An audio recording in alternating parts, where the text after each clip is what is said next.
السلام عليكم ورحمة الله وبركاته. مرحبا بكم إخواني أخواتي في حلقة جديدة من حلقات المحترف. في هذه الحلقة إن شاء الله سنرى كيفية تفعيل ميزة الرد الآلي على صفحات الفيسبوك. أول شيء نفعله هو الدخول إلى الصفحة المراد تفعيل ميزة الرد فيها. نذهب إلى الإعدادات،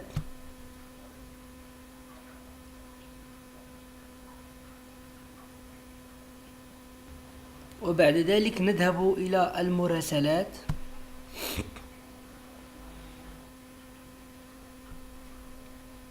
بعد ذلك نذهب إلى إرسال ردود فورية إلى أي شخص يراسل الصفحة. نقوم بالضغط على نعم،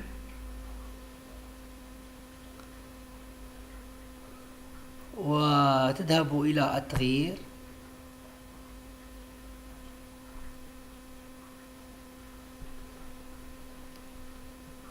وتأتي إلى هذا المربع فتقوم بكتابة الرسالة التي تريد أن يراها المراسل. فمثلا أنا بطريقة أوتوماتيكية مكتوب هذه الرسالة، مثلا شخص أرسلني على صفحتي قال لي مثلا مرحبا لدي سؤال، فأتته رسالة فورية ألا وهي نشكرك على مراسلتنا، نحن نسعى جاهدين إلى الرد على الرسائل بأسرع وقت ممكن وسنوافيك بالرد في أقرب وقت.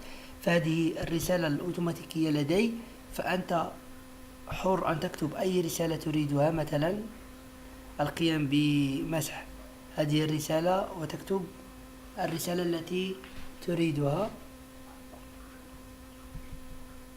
فتقوم بالضغط على حفظ.